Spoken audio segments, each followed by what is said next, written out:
Okay, let's talk about something universal. Have you ever wondered what it would be like if the whole world just paused for a day to focus on one single shared goal?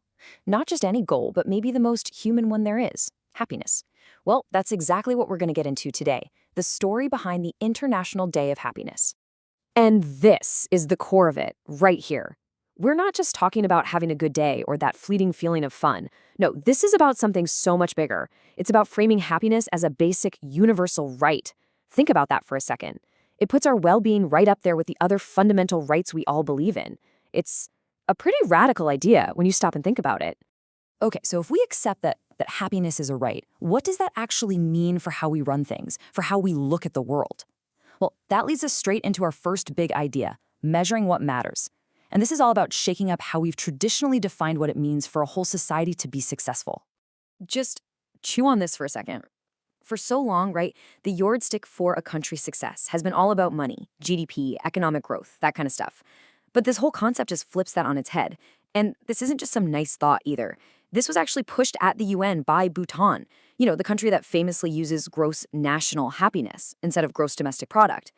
So yeah, what if a country's real wealth isn't its money, but its people's joy? And this comparison just lays it out so clearly. On one side, you've got the old way of thinking, economic growth, bottom lines, numbers on a spreadsheet. But on the other side, something totally different. The goal becomes smiles, well-being. It's a huge shift, right? It's about reframing progress from something cold and financial to something, well, human. Okay, so that's the big picture, the philosophy behind it all. But what does this actually look like on the ground, in our everyday lives? Well, that's where we get to the power of connection. And here's the cool part. It's not about some huge, complicated plan. It's about really simple but incredibly powerful stuff.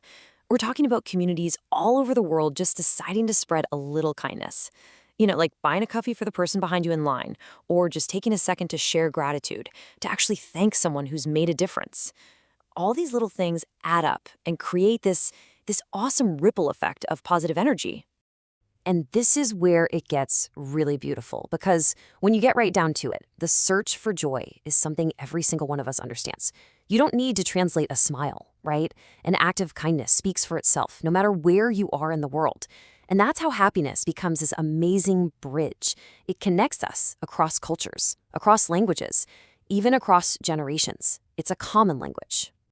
All right, so we've talked about the big global idea, and we've seen how it works in communities. But now, let's bring it all the way back home, to you. This is our last section, your personal pledge. Because this whole thing is really about taking this amazing concept and making it part of your life.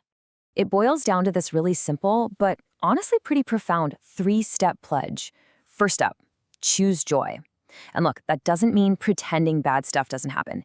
It just means consciously looking for the good moments, the little bits of light, and really holding on to them. Step 2, share hope. Be that person who offers a little bit of optimism to someone else, especially when they're going through a tough time. And the last one, live brighter. Just try to carry that positive spirit with you in everything you do. And at the end of the day, that's what this is all about. It's more than just a date on the calendar.